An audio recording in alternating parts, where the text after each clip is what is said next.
आवाज जा रही है? Good morning. Can you hear me?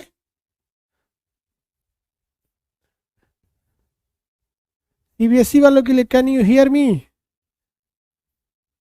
Hindi medium वालों के लिए मेरा आवाज जा रहा है? और भोजपुरी के लिए सुनाता हमर बतिया।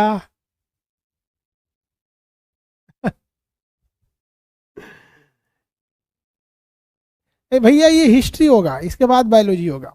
वो आप लोगों को थोड़ा सा तकलीफ हो रही है, एक दो दिन और होगा टाइमिंग को लेके इधर उधर।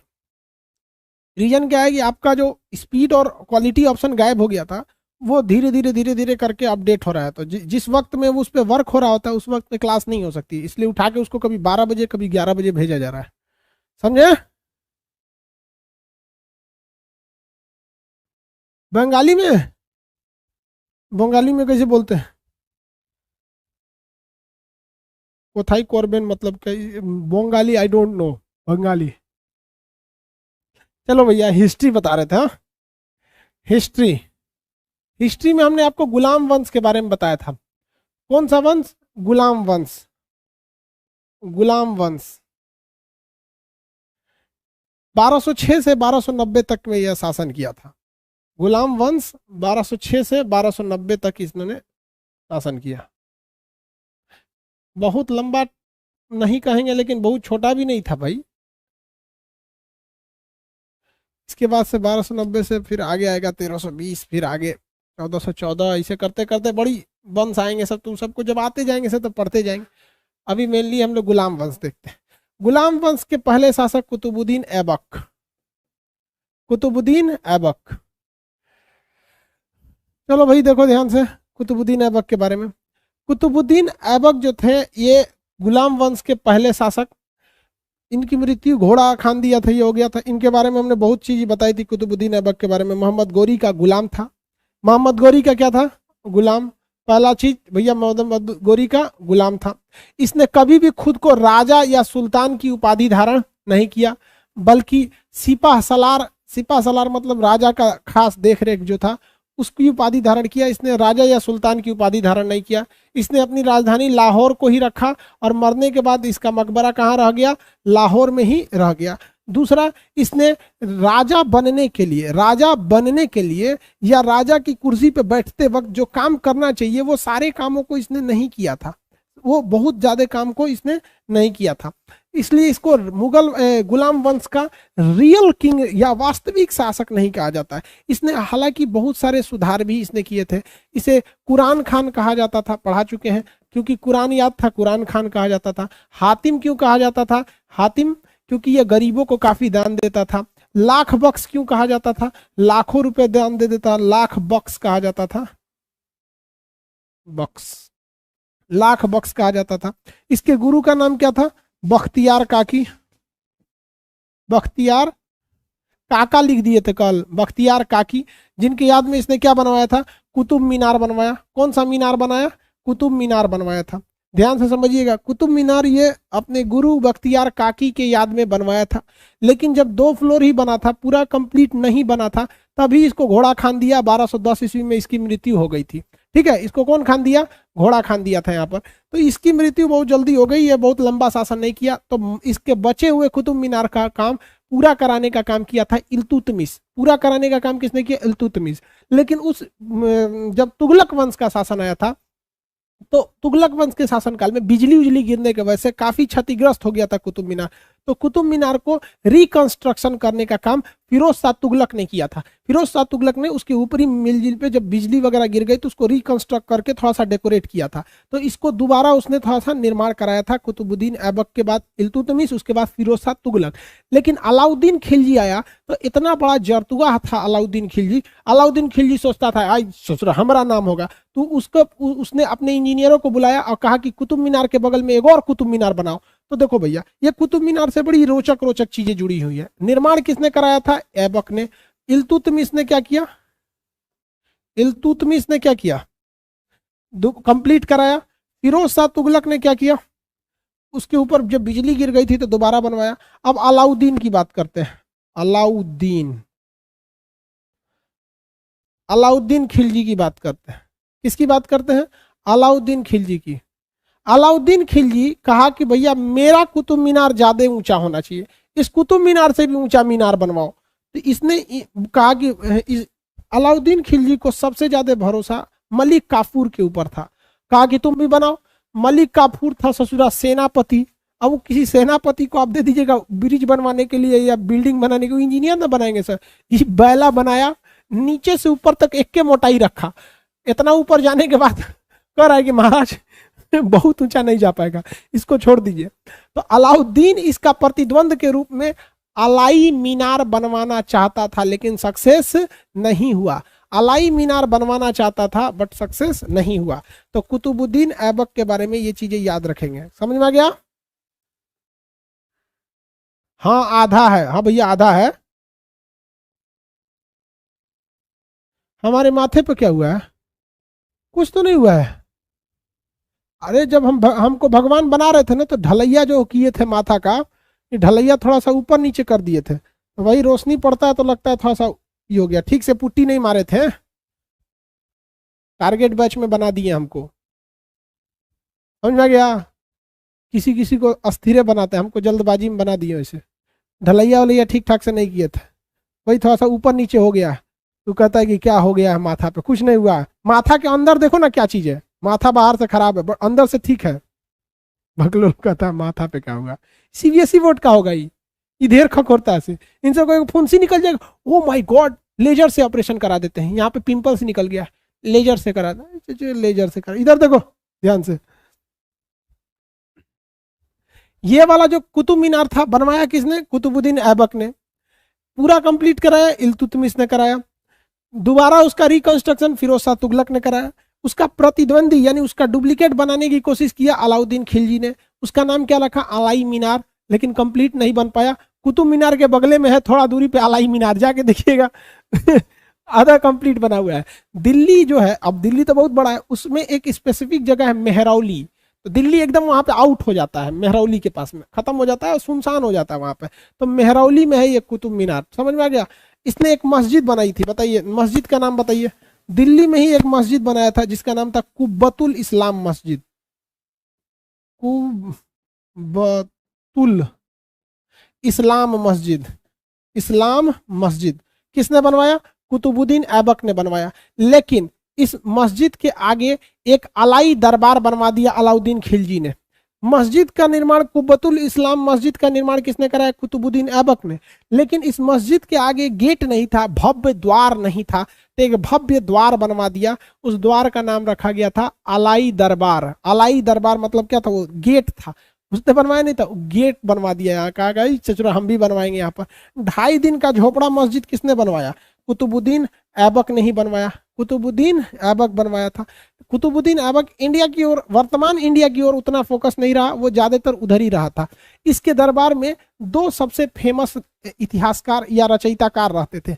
एक का नाम था मिनहाजुस सिराज, मिनहाजुस सिराज, और एक का नाम था हसन निजामी। तो मिनहाजुस सिराज और हसन निजामी किसके दरबार में सुशोभित थे? तो वो थे कुतुबुद्दीन ऐबक के दरबार में। 2 रचयिताकार, एक का नाम था मिनहाजुस सिराज, मिनहाज उस सिराज, मिनहाजुस सिराज, और एक का नाम था हसन निजामी, हसन निजामी, हसन निजामी, हसन निजामी था। ध्यान से दे, मिनहाजुस सिराज ने एक पुस्तक लिखा है जिसका नाम है तबकाते नासरी। तबकात ए नासरी, नासरी, तबकाते नासरी। और हसन निजामी ने जो पुस्तक लिखा है उसका नाम है ताजुल नासरी, ताज उल नासरी, ताज उल नासरी, ताज उल नासरी। ये किसकी पुस्तक है? हसन निजामी की। ये सब किसके दरबार में थे? कुतुबुद्दीन ऐबक के दरबार में थे। किसके दरबार में? कुतुबुद्दीन ऐबक के दरबार में थे। कुतुबुद्दीन ऐबक की मृत्यु लाहौर में चौगाना यानी पोलो खेलते वक्त हुई थी 1200 10 ईस्वी में उसकी मृत्यु हो गई थी।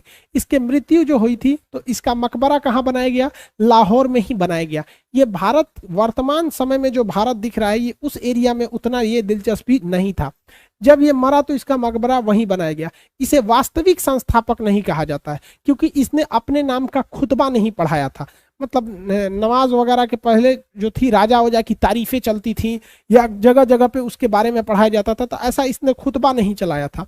और ना ही इसने अपने दुश्मनों का, ना ही इसने कोई बड़ा युद्ध लड़ा था, ना ही इसने सिक्का चलाया था, और ना ही इसने कोई नई पद्धति को चालू किया था। इसलिए इसे वास्तविक संस्थापक नहीं कहते हैं बल्कि गुलाम वंश का पहला शासक कहते हैं। सबसे बड़ा इसने गलती क्या किया था कि उस वक्त एक प्रचलन था कि खलीफा से जाके आपको परमिशन लेना होता था। उस परमिशन को खिलात कहा जाता था। खिलात क्या था भाई साहब, खिलात होता था परमिशन लेना। खिलात, खिलात, खिलात क्या था, ये एक तरह की डिग्री होती थी।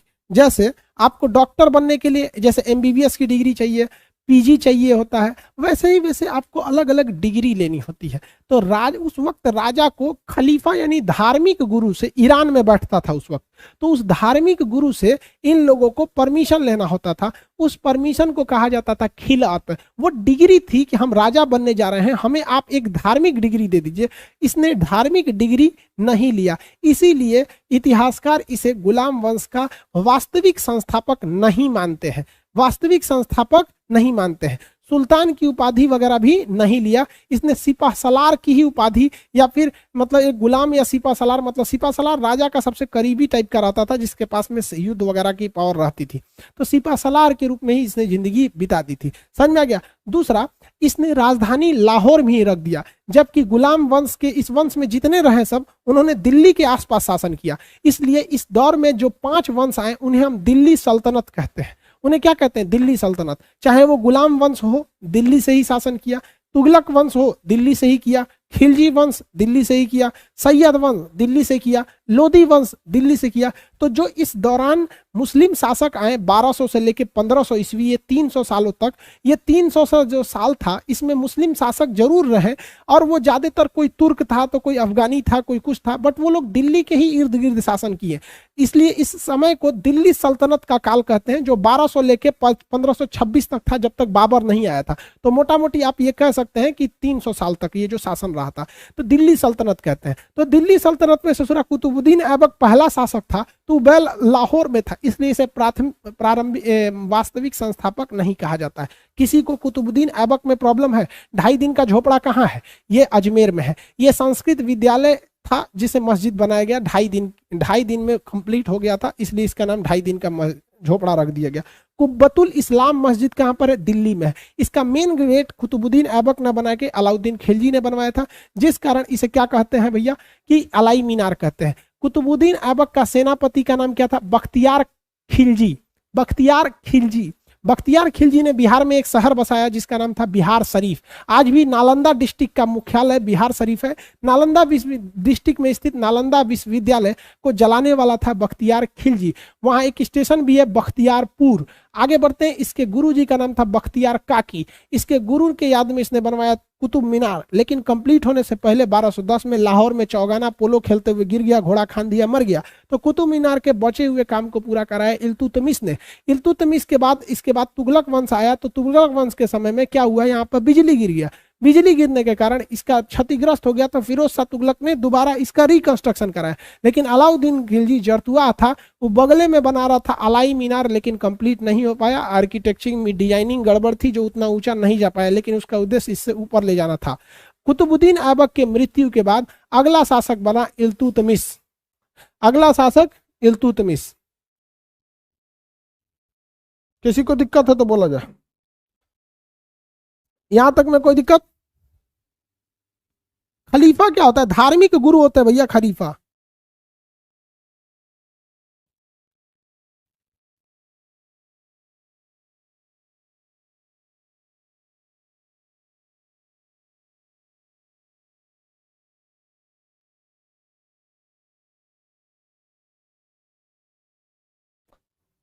अरे भाई, धार्मिक गुरु होता है खलीफा।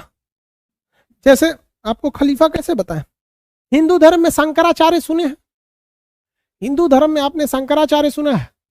शंकराचार्य जैसे स्वरूपानंद सरस्वती हैं, ऐसे ऐसे करके बहुत सारे शंकराचार्य हैं भारत में।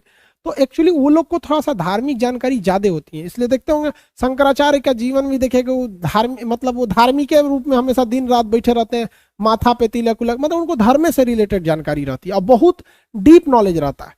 नॉर्मल जो हम लोग के गांव में पंडित जी आ जाते हैं, इन लोग से बहुत ज्यादा नॉर्मल जानकारी उनको रहता है शंकराचार्य को। वैसे ही इस्लाम धर्म में खलीफा होते थे, तो धार्मिक उनके पास खलीफा से क्या लेना होता था, खिलाफ मतलब प्रमाण पत्र कि हाँ हम राजा बनने जा रहे हैं, शपथ लेते हैं कि ईमानदारी से काम वगैरह करेंगे, उस समय की परंपरा थी। अब देखिए कुतुबुद्दीन ऐबक मरा, तो कुतुबुद्दीन ऐबक के मरने के बाद आराम शाह शासक बन गया। आराम शाह तो ससुरा योग्य शासक नहीं था। आराम शाह 1 साल शासन किया, 1210 में ये मरा, तो 1210 से 1211 तक शासन किया। इसको अगला पेज कर देते हैं, ऐबक के बाद अगला पेज। दूसरा शासक आया आराम शाह। आराम शाह ये किसी भी काम का शासक नहीं था। मरने के बाद 1 साल तक ये शासन किए, कुछ खास शासन ये इनका नहीं रहा। ये कैसा शासक था? अयोग्य शासक था। अयोग्य अयोग्य शासक, इनकी कोई खास जानकारी वगैरह नहीं थी, तो इसको हटा के शासक बन गया कौन? इल्तुतमिश। इल्तुतमिश शासक बन गया। और ये कब से रहा? 1200 इसमें हटाया, ये हटा के शासक बनते बनते इसको 1 साल और लग गया, तो ये 1210 से 11 तक रहा। और ये 1211 मान के चलिए, हालांकि 1212 तक में ये आया था और 1236 तक में ये शासन किया था। किसने? इल्तुतमिश ने। इल्तुतमिश ये 1 साल तक वो बहराम शाही रहे। इल्तुतमिश जो था वो राजा बनने से पहले, सुल्तान बनने से पहले क्या था? सूबेदार था। ये क्या था? सूबेदार। सूबेदार ये सूबेदार कहाँ का था? यूपी के एक जगह है बदायूं। बदायूं यूपी में एक जगह है बदायूं, जो दिल्ली के करीब है। जो कहाँ पे है? दिल्ली के करीब है, इसलिए इसका दिल्ली से लगाव ज्यादा था। बदायूं यूपी। क्या हो गया जी? ये देखो 11 के लास्ट में ये शासक बना, तो आप इसे 12 भी कह सकते हो। यहां देखो ध्यान से, तो ये कहाँ का सुल्तान था भैया? बदायूं का सुल्तान था। बदायूं कहाँ पर है? यूपी में है भाई, बिहार में बोलता है। यूपी में बदायूं का शासक था, इसलिए दिल्ली के करीब था, तो इसने राजधानी कहाँ बना दिया? राजधानी दिल्ली बना दिया। राजधानी कहाँ बना दिया? दिल्ली बना दिया। दिल्ली बना दिया। ये शासक जब बना तो इसने राजधानी दिल्ली बनाया और सिक्का चालू किया। इसने क्या चालू किया? खुतबा। खुतबा, राजा का खुतबा पढ़ा जाता है। नमाज से पहले इसको कुछ कुछ बताया जाता था कि हमारे राजा ने ऐसा किया वैसा किया। फिर महफिल होती थी, उसमें बताया जाता था खुतबा। उसके बाद इसने ना सिक्का चालू किया। सिक्का यानी मुद्रा चालू किया। मुद्रा। और ये मुद्रा 2 टाइप का था। एक था तांबा का जीतल, तांबा का था जीतल,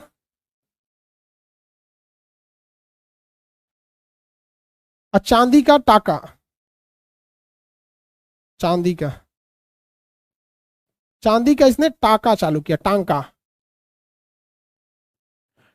तो इसने 2 मुद्राएं चालू किया था। 2 क्या किया था? मुद्राएं चालू किया था। लेकिन इसका युद्ध हो गया तराई के मैदान में। इल्तुतमिश का क्या हो गया? तराई के मैदान। क्या कह रहा है भाई? सुनिए ध्यान से, इसका तराई के मैदान में लड़ाई हो गया। अब तराई के मैदान में 1215 में इसका युद्ध हो गया। 1215 में तराइन का, तराइन हरियाणा के पास है, तराइन का तृतीय युद्ध हो गया। अब भैया इस युद्ध में तो एक और तो समझ में आता है कि इल्तुतमिश होगा। इल्तुतमिश, तो दूसरी ओर कौन होगा? दूसरी ओर था यालदोज। अब ये यालदोज कौन है भैया? देखो भाई ध्यान से समझिए, कुबाला, यालदोज और इल्तुतमिश, ये ध्यान से समझिए। जो मोहम्मद गौरी था, ये मोहम्मद गौरी के पास 3 ठो गुलाम थे। एक का नाम था ऐबक, जो बेटी फंसा लिया। एक का नाम था यालदोज, और एक का नाम था कुबाजा। तो देखिए ऐबक जब मरा, देखिए कुतुबुद्दीन ऐबक जब मरा तो इसकी गद्दी कौन ले लिया? आराम शाह, तो आराम शाह को हटाइए ना, एक साल शासक ही रहा। इल्तुतमिश लिया, इल्तुतमिश लिया, किसने ले लिया? इल्तुतमिश। तो भैया इल्तुतमिश जैसे गद्दी लिया, याल्दोज कहा कि ससुरा तुम कौन होता है रे, तुम कौन होता है, ये मरा तो हम लेंगे। कुबाजा कोई खास योग्य नहीं था, याल्दोज योद्ध था, तो याल्दोज आके लड़ लिया किसके? इल्तुतमिश से। लेकिन इल्तुतमिश को पहले से पता था, जब ये आराम शाह को हटा रहा था तभी इल्तुतमिश को पता था कि याल्दोज आएगा युद्ध करने, तो ये पहले से तैयारी में था और याल्दोज को हरा दिया। तो इल्तुतमिश ने किसको हरा दिया? याल्दोज को। तो तराइन के प्रथम और द्वितीय युद्ध तो मोहम्मद गौरी और पृथ्वीराज चौहान के बीच रहा, लेकिन तराइन का तृतीय युद्ध किसके बीच? इल्तुतमिश और याल्दोज के बीच हुआ। इसमें कौन जीत गया? इल्तुतमिश जीत गया। समझ में आ गया? आगे बढ़े। याल्दोज, कुबाजा कुछ खास योग्य नहीं था, किसी को कोई दिक्कत नहीं। तो आप देखिए, जो राजा के अंदर डिग्री होनी चाहिए, जो जो योग्यता होनी चाहिए, वो सारी योग्यताएं कौन लेते जा रहा था? इल्तुतमिश लेते जा रहा था। अब इसको हरा दिया तो इसने फाइनली उपाधि धारण किया किसका? सुल्तान का, सुल्तान का। और जाके किससे ले लिया? खलीफा से खिलत ले लिया। खलीफा, खलीफा से क्या ले लिया? खिलअत ले लिया, खिलअत, खिलअत, खिलअत ले लिया। तो देखिए, जो जो राजा के अंदर गुण होना चाहिए, युद्ध भी किया था, याल्दोज से हरा दिया युद्ध में, राजा से खिलअत भी ले लिया, ईरान के खलीफा से, सुल्तान की उपाधि भी धारण कर लिया, अपना खुतबा भी पढ़ा दिया, सिक्का भी चालू कर दिया, राजधानी भी दिल्ली लेके चलाया। योग्य तो था, लेकिन हो गया भीषण बवाल इसके समय में। दिक्कत क्या हो गया भैया इसके समय में? ससुरा एगो आदमी था जिसका नाम था जियाउद्दीन मांगबरनी। क्या नाम था? जियाउद्दीन मांगबरनी। तो जियाउद्दीन मांगबरनी अचानक भागते भागते दिल्ली पहुंचा। जियाउद्दीन मांगबरनी भागते भागते कहां पहुंचा? दिल्ली पहुंचा। तो दिल्ली का शासक कौन था? दिल्ली का शासक उस समय था इल्तुतमिश। इल्तुतमिश से कहा, महाराज हमको बचा लीजिए, हमारा जान खतरे में है, हमको बचा लीजिए। इल्तुतमिश ने कहा, कोई बात नहीं, आओ हमारे शरण में, हम तुम्हारी जान बचा लेंगे, कोई दिक्कत नहीं, इसको मेहमान खाने में रखा जाए। उसको रख लिया गया जियाउद्दीन मांगबरनी को। कहा रात में खाने पर बुलाइएगा, ये राजा के साथ खाना खाएगा। तो रात में खाने पे बुलाया गया, भोज पर। इधर इल्तुतमिश बैठा था, वहां बगल में इसका खाने के लिए बिस्तर लगाए, बेड लगाया गया, कुर्सी, भैया तुम भी खाओ। जियाउद्दीन मांगबरनी और इल्तुतमिश खा रहे थे, आराम से बातचीत चल रहा था। तो इल्तुतमिश ने पूछा, रे जियाउद्दीन, तोरा कौन चोटिया रहा है? चोटियाने का मतलब समझते हैं? तोरा कौन मार रहा है? कहा गए महाराज, वो है एगो सचरा चंगेज खान नाम है उसका, चंगेज खान, वही हमको पीछे पड़ा है। इल्तुतमिश का माथा ठनक गया, रे चंगेज खान तोरा दौड़ाया है? उस समय का सबसे जालिम शासक था चंगेज खान। जहां मारता था ना, जिस जगह पे, वहां वो ये नहीं देखता था कि औरत को मार रहे हैं या बच्चा को मार रहे हैं या आदमी को मार रहे हैं। उसकी सेना को सीधा आदेश था कि मुंडी काट के रख दो। उसकी सेना इतनी निर्दयी थी, इतनी निर्दयी थी कि भाला में ना मुंडी कोच कोच के रखती थी, और जिसके भाला में ज्यादा मुंडी कोचाएगा उसको इनाम मिलता था। तो चंगेज खान की सेना इतना ना सर काटती थी इनाम के लिए कि ज्यादा से ज्यादा सर काटा जाए। वो किसी गर्भवती महिला को मारते थे तो महिला का सर काटने के बाद उस महिला का पेट चीर देते थे, उसमें से बच्चा निकाल के उसका भी सर काट के गूंथ देते थे। सब इतने जालिम थे सब चंगेज खान वाले। इतिहास में चंगेज खान इतना निर्दयी, मतलब हत्यारा, मतलब जिस तरह से उसका युद्ध वार बिहेवियर था, बहुत घिनौना था। अब ससुरा इल्तुतमिश ने कहा कि रे चोट्टा, वो तुमको दौड़ाया है तो तुम पहले क्यों नहीं बताए रे हरामी कहीं का, हमहू मराएंगे। रे नौकर चाकर, एक मुंह में से खाना निकाल, तो है मुंह में से निकाल, अरे मुंह में से निकाल, चोट्टा कहीं का, हमरो मरवाएगा, भगा भगा, एक बोरा में रख के भेज दे पाकिस्तान की ओर। भगा दिया उसको। इल्तुतमिश उसको फोन किया चंगेज खान को, उस समय फोन तो था नहीं, संदेश भेजा, अरे महाराज आपके यहाँ से आया था, कह रहा था हमको रख लीजिए, हम नहीं रखे, तुरंत भगा दिए, देखिए तो हम कितने अच्छे हैं। ससुरा बचा लिया दिल्ली को, नहीं तो चंगेज खानवा जो था उस ससुरा जियाउद्दीन मांगबरनी का पीछा करते करते दिल्ली पहुंच जाता।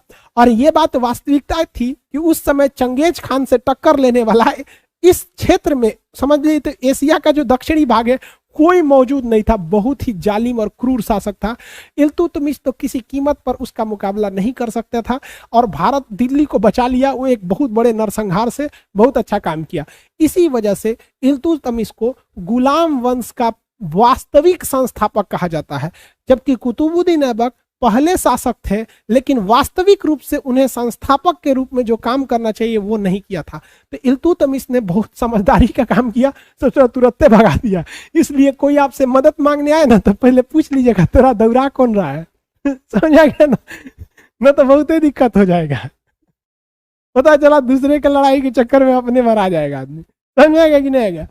फिलिस्तीन का लोग साथ क्यों नहीं दे रहे थे युद्ध में? क्योंकि उसको कौन दौड़ा रहा था? इजराइल। जानते थे ढेर साथ देंगे तो इससे सुरा हमरो मार देगा, इसलिए साइड साइड से दोनों को लोग समझा रहा था, अरे लड़ाई झगड़ा गलत बात है, नहीं करना चाहिए, ठीक नहीं है। काहे ना कोई जल्दी गया छुड़ाने के लिए, पता था ससुरा इजराइल में चंगेज खान की तरह है, हमरो कूच देगा। समझ में आ रहा है? इल्तुतमिश। आगे बढ़े।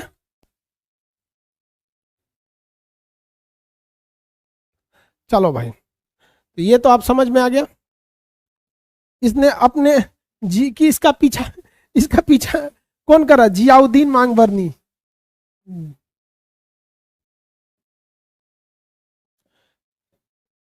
जियाउद्दीन मांगबरनी का पीछा कौन कर रहा था? Genghis Khan. Genghis Khan. इसने क्या शरण दिया? नहीं शरण दिया, इसने शरण नहीं दिया। इस अलाउद्दीन इसने क्या किया, अब आगे देखते हैं। भारत में इसने मकबरा निर्माण की पद्धति चालू किया। मकबरा, गुंबद, मीनार। गुंबद और मकबरा की पद्धति भारत में सबसे पहले किसने चालू किया था? इसी इल्तुतमिश ने चालू किया।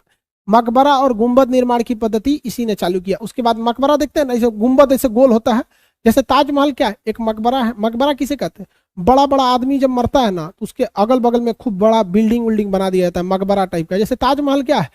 मुमताज महल मरी है और शाहजहां मरा है, तो इन दोनों की कब्र के ऊपर ऐसे मकबरा बना दिया गया है, तो उसी को बोलते हैं मकबरा। बहुत तो जो इसमें इस्लाम धर्म में मकबरा उन्हीं का बनता है जो बहुत ही योग्य होते हैं या जो फेमस होते हैं लोग। अब बाकी अब नॉर्मल आदमी ऐसे दफना दिया जाता है और उसके बाद 40वां तक लोग घर जाते हैं, उसके कब्रिस्तान में जाते हैं चिराग उराग जलाने, मतलब अगरबत्ती जलाने, दुआ हुआ मांगने। 40वां के बाद एक बार सोबरात में याद आते हैं लोग। मुसलमान में एक त्यौहार होता है सोबरात, तो वो में कैटेगरी है। एक धर्म के लोग, मुसलमान में भी कुछ लोग सोबरात मनाते हैं, कुछ कहता ई का होता है। जैसे कुछ उसमें कुछ फिरका है जो सोबरात नहीं मनाता है, और कुछ फिरका है जो सोबरात के दिन कब्रिस्तान में जाते हैं, अपने पूर्वजों की कब्र को थोड़ा साफ सफाई करते हैं, वहाँ अगरबत्ती वगैरह जलाते हैं, पूजा पाठ करते हैं, इबादत करते हैं, अपने घर के ऊपर दिवाली की तरह अगरबत्ती मोमबत्ती ये सब सजाते हैं लोग। और कुछ नहीं। तो अब इसमें कौन है भाई? बड़ी कॉम्प्लिकेटेड है। अभी हम बोलेंगे तो सब कहेगा तू ज्यादा बोलता है तुम।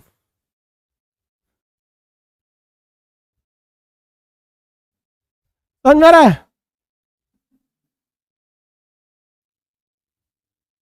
सर 40 के बाद भी जाते हैं? हाँ भाई जाते होंगे लोग। देख भाई तुमको हम एक बात बता रहे हैं कोई भी चीज एक औसतन देखा जाता है। अब 40 के बाद अमूमन कोई बहुत कम आदमी जाता है। अब आप जाते हैं, हम ये नहीं कर रहे हैं कि आप जाते हैं तो पूरे लोग जाते होंगे।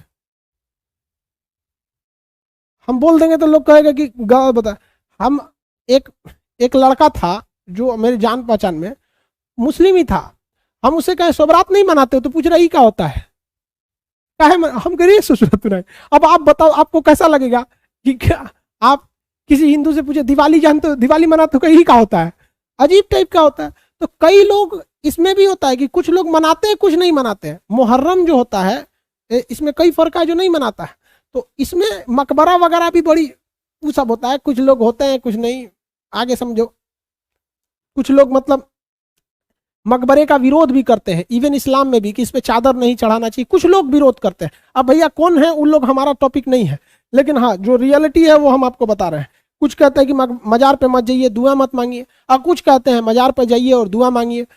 ले कौन सही कौन गलत छोड़ो यार, हमको तो वैसे भी हम बोलेंगे तो लोग कहेंगे तू ढेर जानता है। देखो गुंबद निर्माण की कला, ये बहुत होशियार था इल्तुतमिश। इल्तुतमिश के पास चांदी और सोने की कमी थी। इसने कहा कि अगर हम चांदी और सोने का सिक्का सैलरी के रूप में देंगे तो ये तो दिक्कत हो जाएगा, हम सैलरी नहीं देते हैं, इसने इतिहास उठाया और भारत में सातवाहन शासक को पढ़िएगा तो सातवाहनों में हम आपको बढ़ाए थे, ये जमीन देने की प्रथा थी, भूदान प्रथा। क्या थी? भूदान प्रथा, जमीन देने की प्रथा। जैसे भारत में सामंती व्यवस्था थी, हम आपको सैलरी नहीं देंगे, बदले आपको कुछ जमीन देंगे। तो इसने सेम टू सेम सामंत व्यवस्था की तरह, जिस तरह सामंत व्यवस्था थी उसी को उर्दू में इक्ता व्यवस्था कर दिया। क्या कर दिया?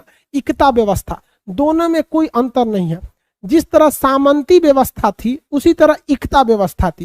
सामंती व्यवस्था के तहत जमीन लेने वाला सामंत कहलाता था, इक्ता व्यवस्था के तहत सैलरी के बदले जमीन लेने वाला इक्तादार कहलाता था। तो सैलरी के बदले जमीन देने की प्रथा जो भारत में पहले से सामंती व्यवस्था के नाम से प्रचलित थी, उसी का दोबारा स्टार्ट करने का श्रेय दिल्ली सल्तनत में इल्तुतमिश को जाता है। इसने जमीन के बदले क्या देना चालू किया? जमीन के बदले इसने सैलरी के रूप में सैलरी के रूप में जमीन यानी इक्ता व्यवस्था चालू किया। इसने चालीसा दल बनाया। क्या बनाया? चालीसा दल। चालीसा दल क्या था? ये इसके मंत्रिमंडल थे। ये 40 तुर्क सरदार, अब एक्चुअली ये लोग तुर्क के रहने वाले थे, तो ये 40 तुर्क सरदारों का एक मंत्रिमंडल बनाया जिसके सलाह पर यह काम किया करता था। इसके सलाह पर क्या करता था? काम किया करता था। तो उसी के सलाह पर यह काम करता था, तो उसे चालीसा दल कहा गया। इस चालीसा दल ये इस तरह से कर लिए तो इसका मंत्रिमंडल था। किसका मंत्रिमंडल था? तो इल्तुतमिश का मंत्रिमंडल था। किसी को कोई दिक्कत? इल्तुतमिश जब जिंदा था तो इसका जो बेटा था रुकनुद्दीन, वो योग्य नहीं था, बकलोल था ससुरा, उतना योग्य नहीं था। तो इसने अपनी बेटी रजिया सुल्तान को कहा कि तुम ही शासिका बनना आने वाले वक्त में। तो जब 1236 ईस्वी में इल्तुतमिश की मौत हुई तो इसका बेटी को बनना चाहिए, रजिया सुल्तान को शासिका। क्या बनना चाहिए? शासिका बनना चाहिए। और इल्तुतमिश लिख के भी चला गया कि रजिया सुल्तान को ही शासक बनाया जाए। लेकिन इसके मरने के बाद रुकनुद्दीन शासक बन गया। अब ये रुकनुद्दीन जब शासक बना तो रजिया सुल्तान को तो बनाने के लिए पहले ही उसके बाप ने बोल दिया था और ये योग्य भी नहीं था। लेकिन 40 जो सरदार थे ये रजिया को पसंद नहीं करते थे। इस्लामिक कंजर्वेशन, इस्लाम में आज भी कंजर्वेशन बहुत ज्यादा है, कंजर्वेटिव मानसिकता। आज भी वहां महिलाओं को बहुत हद तक आगे नहीं जाने दिया जाता। मतलब आप समझिए कि एजुकेशन के मामले में अगर आप और धर्मों की तुलना करेंगे, और अगर भैया बताएं कि नहीं बताएं हम, न तो अबे कहेगा से तू इस्लाम पे बोलने वाला कौन होता है। खैर छोड़ो, समझो यहाँ पे बाकी धर्मों से अगर तुलना करेंगे तो जो फीमेल एजुकेशन का रेशियो है, जो महिला शिक्षा का जो दर है, वो महिला शिक्षा का दर आज भी मुसलमान में कंपेरेटिवली उनसे थोड़ा सा पीछे है। यही वजह था कि इन लोगों ने 40 तुर्क सरदारों ने कहा कि रजिया महिला है, ये शासक कैसे बन सकती है, तो इसने विरोध किया और रुकनुद्दीन को बना दिया। लेकिन रजिया थी होशियार। रजिया क्या थी? होशियार। इसने कहा कि रजिया के बाबू ये इल्तुतमिश ने एक प्रथा चलाया था। उसमें कहा गया था कि जब किसी को न्याय न मिले तो फ्राइडे के दिन यानी जुम्मा के दिन नमाज के बाद वो लाल कपड़े पहन के मस्जिद के बाहर खड़ा हो जाएगा ताकि लोग उसे इंसाफ दिला सके। तो यही फायदा उठा ली रजिया सुल्तान। जब रुकनुद्दीन को शासक बनाया गया तो रजिया लाल कपड़े में फ्राइडे के दिन मस्जिद के बाहर खड़ी हो गई। मस्जिद में महिलाएं नमाज नहीं पढ़ सकती हैं अकॉर्डिंग टू इस्लामिक रूल। जिस तरह से सबरीमाला मंदिर में महिलाओं का जाना बैन है, बाकी मंदिर में जा सकती हैं, उसी तरह से मुसलमान में महिलाएं मस्जिद में मर्दों के साथ नमाज नहीं पढ़ सकती हैं। उनको पढ़ना है तो अपने पास मतलब महिलाओं का मतलब सब बना के अपना अलग से पढ़े। तो इसने मस्जिद के बाहर लाल कपड़े पहन के खड़ी हो गई। अब उस लाल कपड़े का मतलब था न्याय चाहिए। लोगों को उसने दिखाया कि देखिए इल्तुतमिश ने कहा था कि रजिया बेटा तुम शासक बन जाना, लेकिन इसने 40 गोई बकलोलवा सब उसको बना दिया। सब जनता हो गई रजिया के साथ और अगली शासिका बन गई रजिया सुल्तान। तो दिल्ली सल्तनत की एकमात्र महिला शासिका रजिया सुल्तान, जो बहुत ही योग्य थी लेकिन असफल रही। उसे तुर्क सरदार पसंद नहीं करते थे। वो मर्दों की तरह कपड़े पहनकर टोपी ताबू ये सब पहन उहन के आती थी रजिया सुल्तान। समझ में आ गया कि नहीं आ गया? अब रजिया सुल्तान के बारे में पढ़ेंगे। आप इल्तुतमिश के बारे में समझ गए? किसी को कोई दिक्कत?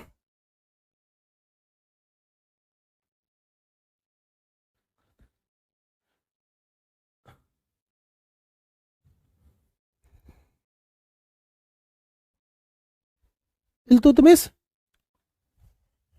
चलिए अब आपसे सवाल पूछे जाएंगे।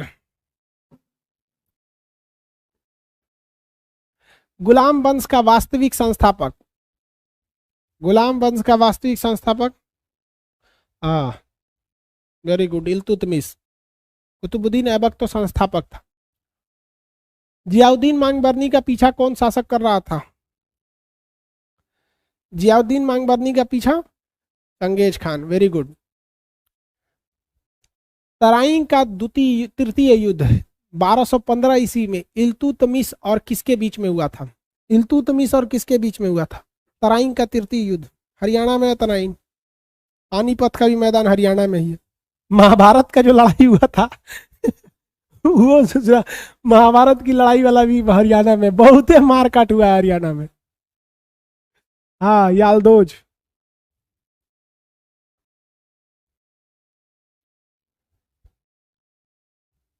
यालदोज वेरी गुड। मकबरा और सिक्का का प्रारंभ सबसे पहले किसने चालू किया? मकबरा, सिक्का, खुतबा, ये तीनों चीज दिल्ली सल्तनत में पहली बार किसने चालू किया? इल्तुतमिश ने। सामंती व्यवस्था के समान इल्तुतमिश ने वेतन के बदले जमीन देना प्रारंभ किया। इस व्यवस्था को क्या कहा गया? इस व्यवस्था को क्या कहा गया? इक्ता व्यवस्था। इक्ता व्यवस्था। और इक्ता व्यवस्था के तहत जमीन लेने वाला क्या होता था? इक्तादार होता था। जिस तरह से वहां सामंत होता था, बड़ा सा जमीन हो गया तो राजे को मार देता था, उसी तरह यहाँ इक्ता व्यवस्था के तहत जमीन लेने वाला इक्तादार के पास ज्यादा जमीन हो गया तो कहता था हम यहाँ के राजा हो गए।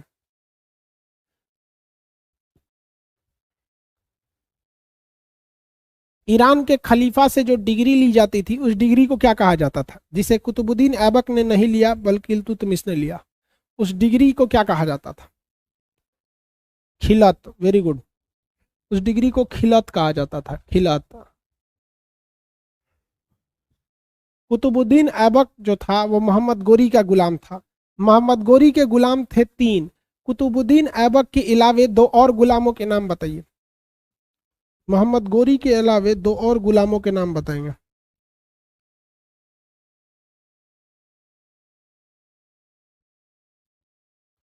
यालदोज और कुबाजा। गुब्बारा नहीं रे बाबू, कुबाजा। यालदोज और कुबाजा, यालदोज और कुबाजा, यालदोज और कुबाजा।